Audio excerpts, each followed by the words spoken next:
Are you looking for a financial professional who shares your Christian values and offers advice you can trust? Certified Kingdom Advisors are experienced financial, legal, and accounting professionals who have completed a rigorous certification program rooted in biblical financial wisdom. They meet high standards of integrity, competence, and stewardship, helping you honor God with all He's entrusted to you. To find a certified Kingdom Advisor in your area, visit faithfi.com and click Find a Professional.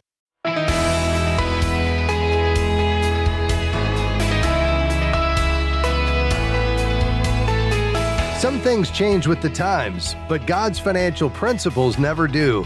They're not only timeless, they work in every situation, for every person, and at every income level. Hi, I'm Rob West. Whether you're barely making ends meet or managing significant wealth, the Bible's wisdom for handling money is always right on target. Today, Ron Blue will unpack 5 proven principles for managing your money well, and then we'll take your calls at 800-525-7000. That's 800-525-7000. This is Faith and Finance, biblical wisdom for your financial decisions.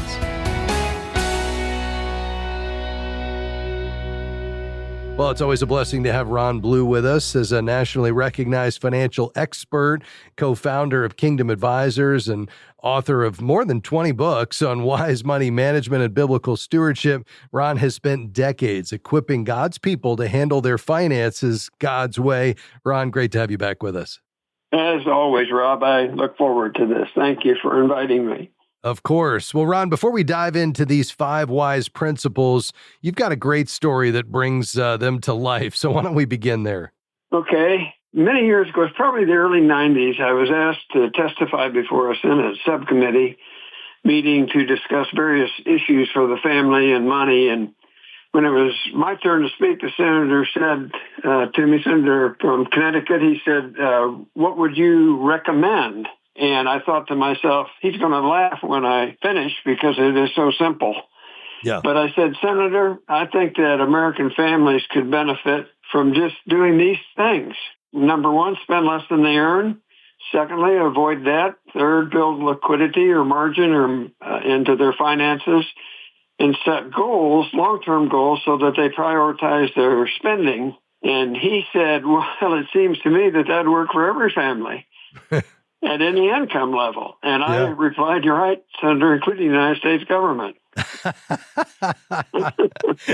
Boy, that is so true, isn't it? These principles, Ron, not only apply to individuals, they apply to nations, don't they? Oh, yeah, because they're financial principles, families, nations, businesses, the principles are the same, and they're never going to change. Let's talk about a few of these. I know we have just a moment here together. The first one is really the foundation of all financial decision-making. Once you know God owns it all, you've got to live within your means, don't you? Absolutely. And if I were going to say one piece of advice that I would give, that spend less than you earn, keep doing it for a long time frame, and you're going to be okay. And I've seen that in hundreds and hundreds of cases where people took the slow road to wealth as opposed to the get-rich road. Yeah, that's exactly right. Ron, the second is simple, but it's also very powerful, and that is avoid debt. And you've shared principles over the years, including spousal unity and don't deny God an opportunity to work. But from a financial standpoint, you've taught that the economic cost has to be lower than the potential gain, right? Well, that's for sure. And so there are many kinds of debt, but some of it is good and some of it is not so good. But in any event, good or bad, debt always mortgages the future in the sense that it is the priority use of your money as you go forward. And the reason for that is that the lender is always going to get their money before anybody else gets their money. And the Bible says that. The rich rule over the poor, and the borrower is a slave to the lender. And that's truth, the principle. It will always be true. Ron, the next one is build liquidity. This is the idea of margin. Why is that so important?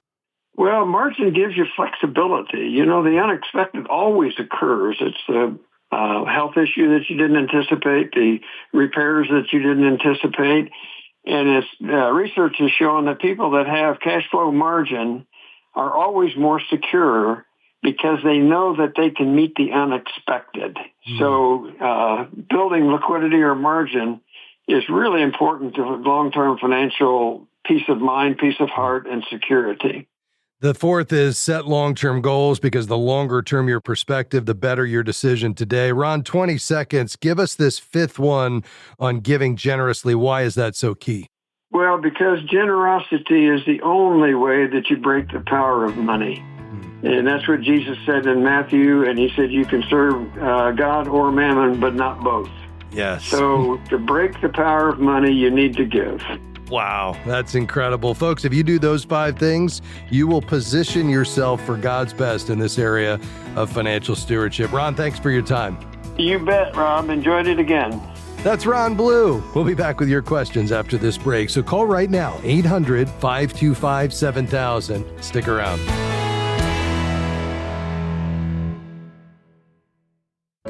What matters most to you when selecting a financial advisor? Someone who shares your biblical values? How about someone who will take the time to explain your financial options clearly? Certified Kingdom advisors meet high standards of competence, integrity, and biblical training, equipping them to offer financial advice grounded in God's Word. No more wondering if your advisor truly understands what's important to you. Find a certified Kingdom advisor near you at faithfi.com. Just click Find a Professional. 19. That's how many pairs of shoes the average American has in their closet. 1. That's how many pairs of shoes it takes to share health, education, opportunity, and the love of Christ to a child in need in the world. You can play a part in changing the life of a child today through Buckner Shoes for Orphan Souls.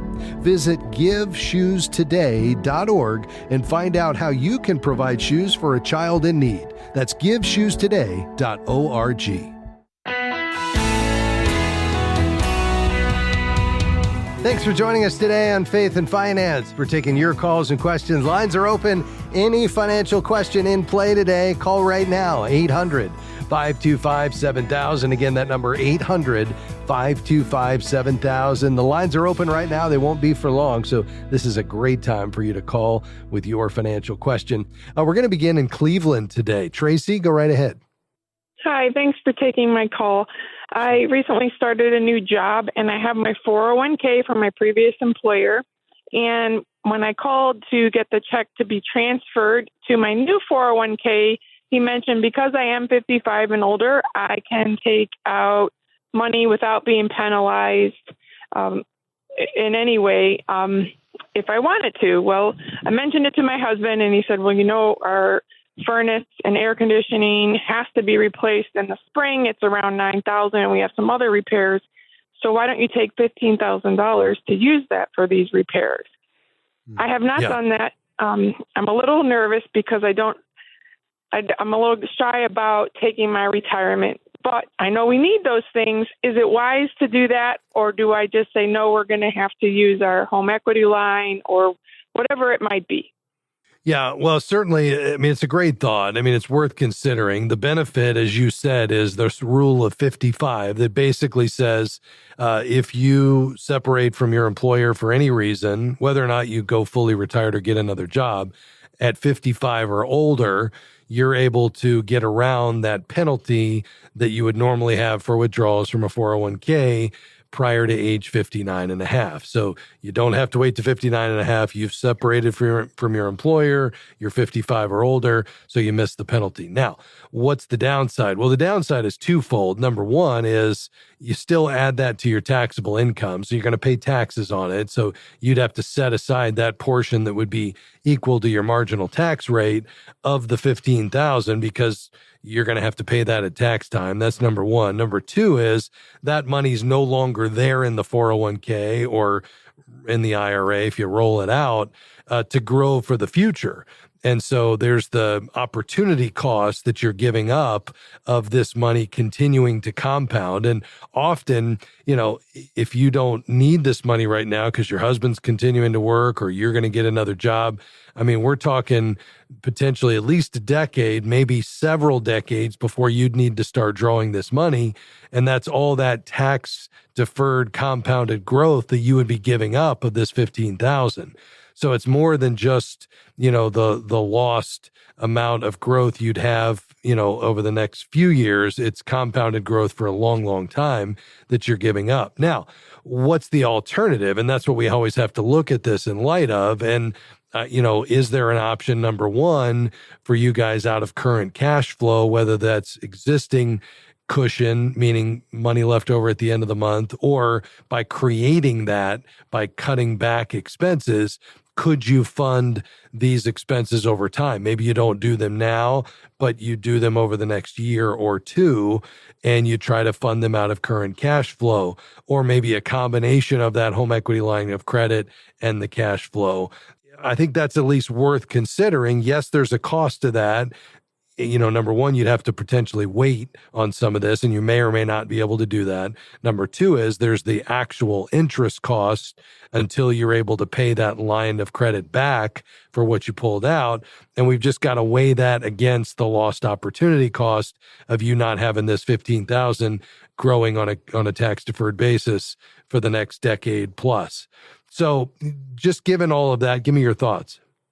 Well, again, I was hoping you were going to sway me, but one way or the other, but I still have to pray about it. I'm just not certain that I want to take out $15,000 because I can't borrow from my retirement. I understand, though, we can't take it with us and things like that, and things that have been happening in our family recently, loved ones going on to heaven, and now the money is gone, or they're using Medicare, Medicaid, and you have to get rid of all your money assets anyways when you go into a home. We've recently seen that. So my husband's like, well, you're going to lose it all anyways when you have to go into a home. But I'm torn. Here's the thing. All things being equal, I would rather you not pull it out. So let me just be really clear. But the reason I'm not saying that's absolutely the way to go is we have to compare that against the alternative. If you all absolutely have to make these repairs in the next 3 months, then there's no time to save. And if you don't have the savings, it's all going on the line of credit. And I don't know about your ability to, make those payments in a reasonable time period where you can pay it back, in a relatively short period of time. And so that may then force you to look at other alternatives. And of course, the 401k is one of those. And there is this benefit of no penalty. But all things being equal, either you delay those renovations and repairs, or you do a combination of that plus a smaller amount from the line of credit, and you've got the cash flow, the excess in your budget to cover a relatively short payback, let's say over 3 years at the most, then I'd say, great, let's do that and avoid pulling from the 401k. So my preference would be either delay and pay cash or delay and pay part cash, part line of credit, so long as you could pay it back in 3 years. That would be my preference. But if neither of those work, then this perhaps could be a third option. Does that make sense? Yes, it does. Thank you very much. You're welcome, Tracy. Thanks for your call today. We appreciate it. We'll head to Kansas. Hi, Douglas. Go ahead. Yes. Hello. Thank you for taking my call. Sure. I am 51 years old. I retire at the end of next year, and I have a state pension. In addition, I also have some 401ks and 403bs that I've tapped into over the last 30 years that I've been employed or contributed to, rather. My question is what do I do with those 401ks and the 403bs at that time of retirement? Yeah. Do you have an advisor, Douglas, that you work with, or have you kind of managed all this yourself along the way? I've been managing it myself along the way. All right. Yeah, I think this is the time, perhaps, as you transition to this next season and what God has for you next, to engage with an advisor, not only on the planning side, and it doesn't have to be elaborate or complicated, but just looking at what your new retirement budget might look like based on where you feel like the Lord is leading, looking at the assets that you have, how to position them. Because what I would recommend, just to try to simplify your situation, would be to roll whatever you can, certainly the 401k and 403bs from previous employers, into one IRA, individual retirement account. The benefit of that is you keep it in a pre-tax environment. The other benefit is that you have unlimited investment options, which is also one of the reasons why I think it's time to connect with an advisor, because instead of just having this kind of limited menu of investments in the 401k and 403b. You have an unlimited options inside the IRA, which just gives rise to having an advisor who's kind of taking responsibility for this so that it's not a top concern for you while you're pursuing whatever is next, and letting somebody give, active oversight to that. And you could even have that advisor make sure that the investments are aligned with your values. You're not investing in companies, whether you know it or not, that are making abortion drugs or, alcohol or tobacco, or involved in, pornography, even in an indirect way. So all of that could come by you connecting with a certified Kingdom advisor. I'd interview 2 or 3, find the one that's the best fit. And then once you establish that relationship, which now's a great time to do it, being about a year out, then you'd let the advisor open the IRA and you consolidate all those accounts in one place and they're off to the races. Very good. I like that idea. Thank you very much. Absolutely. Just go to faithfi.com, faithfi.com, click Find a Professional at the top of the page. Thanks for your call, sir. Folks, a quick break and back with our final segment just around the corner. Stay with us.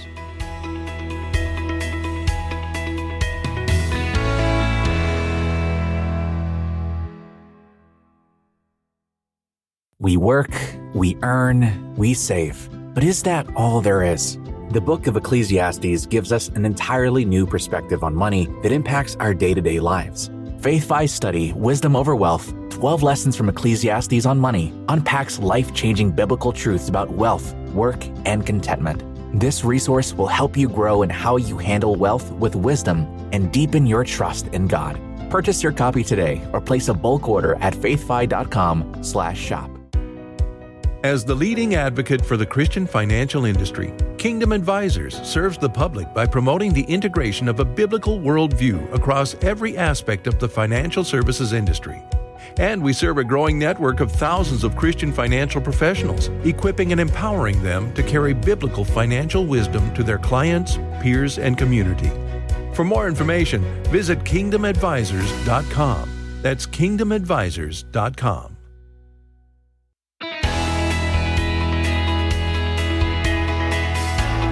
Great to have you with us today on Faith and Finance. Taking your calls and questions, 800-525-7000.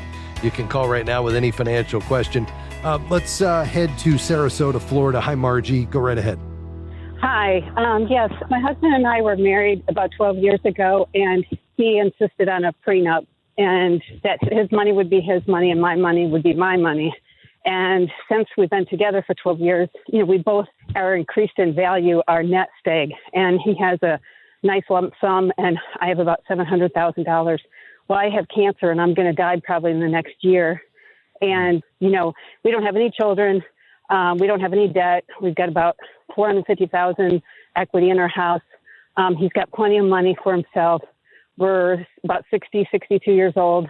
And I wonder how much of my nest egg should I leave to the Lord and how much should I leave to him? Because obviously he would like me to leave it all to him. But if he dies, if he got ran over by a bus the day after I die, he doesn't have a will. All his money would go into probate or go to his sister, his one sister. And I want my money going to the Lord as much as possible. Yeah. So how do you determine how much to leave to a spouse and how much to leave to the Lord? Yeah. Well, it's a great question, Margie, and I appreciate your call today. Normally what we would do is we would say, listen, two become one with a first marriage, and, that includes everything, including our finances, and we bring it all together, and we say it's now not yours and mine, but ours. And we want to honor the Lord in finding his heart for how we plan and make decisions in light of our values and where God is taking us as a family. And then there's no question. Now, when you come into a second marriage and you bring, in some cases, children, but also you bring to bear wealth that was created prior to that marriage, and especially where there's kids, where you might say, as a part of, and I love this term, there's a ministry called Family Life, and they have a division called Family Life Blended, specifically for blended families. And they have kind of what they would call a Christian version of a prenup, and they call it a togetherness agreement. And the name of it is togetherness because the idea is to drive and foster togetherness and trust, not division and separation, but out of a recognition that there was money created and there was family units that existed prior to this marriage. And so perhaps the wealth that was created prior to, because I've got an ex-spouse, I've got kids, I want to keep the money, with those. But then from this point forward, everything that the Lord entrusts to us, we're going to handle together. And, that these are now our assets, but we recognize there are other assets that we had prior to the marriage. I realize there's not a right or wrong answer there. That's a matter of discernment and conviction. But I think because you all made that prenuptial agreement and there was an understanding of how this was going to be handled, and that was agreed upon by both of you, I think you're now in a position where you can say, just before the Lord, what would you have me to do? I am the steward of these assets that I had prior to this marriage, and where are you leading me? And the Lord may lead you to give it away. The Lord may lead you to leave it to your husband, and you're just going to trust that he is the next steward, whether he lives a day or 2 decades after the Lord calls you home. You're just going to trust that it's the Lord's anyway. It's not yours. It's not his. It all belongs to God. You just have to decide who that next steward is, and you need to use discernment and prayer to make that decision, and then it's out of your hands. And the key, I think, idea here is that once we recognize it was never mine in the first place, and it's not mine today, everything I have belongs to the Lord. He's just entrusted it to me. And so you need to say, Lord, what would you have me to do with your money? And then you make that decision with confidence. And I think as you seek the Lord, let's just ask him to make it clear to you what he would have you to do, given everything that's transpired, which is you all came to this second marriage making a decision about how you were going to handle this via a prenup. In fact, it was your husband's decision to do it. And now you all have to decide, okay, if in fact the Lord is calling me home, and maybe he's not, but if he is, where is he leading me with regard to this? And if he's put it on your heart to support causes in the name of Jesus that are going to perpetuate the gospel, to God be the glory. And if he's going to lead you to give a portion or all of it to your husband, I think that's great as well. But give me your thoughts on all that. Oh, no, that makes so much sense. Thank you so much for explaining it that way, because you're absolutely right. It's what the Lord puts on my heart is I need to follow what the Lord wants me to do. And, I think that maybe the best thing would be, a certain percentage to the Lord and a certain percentage to him, So I think that's great advice. Well, I think the ideal situation, and I obviously don't know anything about kind of just how you all have approached finances to this point. But for me, the ideal scenario would be the two of you would come together and just say, let's decide this together, how much we're going to, and you could put the whole thing together and decide how much does he need to, because there's also a financial finish line involved here for each of us, right? And to your point, he's got more than he needs for the rest of his life. And so why are we holding on to it? Why not get it into God's kingdom? Now, if you all are misaligned with regard to your faith values, well, that's, not necessarily going to be an easy decision. But I think at the end of the day, just start with the idea that this all belongs to God, and we had clear communication about how we were going to handle things. And for what God entrusted to you prior to that marriage specifically, there's an opportunity to present that to the Lord and follow his leading with regard to what you'll do with it when the Lord calls you home. And let's just trust him for the outcomes of that. And we know he can be trusted with that. Margie, thanks for your call today. We appreciate it. I hope that was helpful. Bob, let's talk about your reverse mortgage. How can I help you there in Lewisburg? Well, okay, I have a reverse mortgage. I've had it since 2010, and I owe on the house right now a little more than $200,000, but the house I've had it appraised 4 times, and it's $500,000, $500K is what the house is worth. Now, I think I'm told I can take 45% of that as equity. What I perceive to be true sometimes is not true. How's that? Did you get it as a line of credit? No, it's the whole house. Right, but are they paying you a month? Did they give you a lump sum, or are they sending you a monthly check, or did they give you a line of credit? I guess a line of credit. I don't. Now, that's been 15 years ago. I don't remember all the details. In the bank I got it with, I went back. They said, we don't know anything about it. I'm trying to get information. Yeah. Well, did you have an existing mortgage when you took out the reverse that they paid off your existing mortgage, or did you own it outright? It was with the bank. Yes, I did have one. It was $71K, and I did have it with the bank. They give me the reverse mortgage. Got it. Yeah, so the challenge is that often the borrowing limit is set based on your age, interest rates, and the home value. And if the home is appreciated and they just gave you a fixed amount, either in cash or in your case as a payoff to your existing forward mortgage, then you generally have to refinance to tap into additional equity. If you had the credit line feature, well, they may be able to just expand the credit line, and often they do as the home appreciates. So your next step is to get in touch with that lender, get the details, and find out if they will allow you to do it without refinancing. Otherwise, that'd be your only option. Bob, thanks for your call today. Big thanks to my team today, Devin, Robert, and Taylor. We'll see you next time. Bye-bye. Faith and Finance is provided by Faithfi and listeners like you.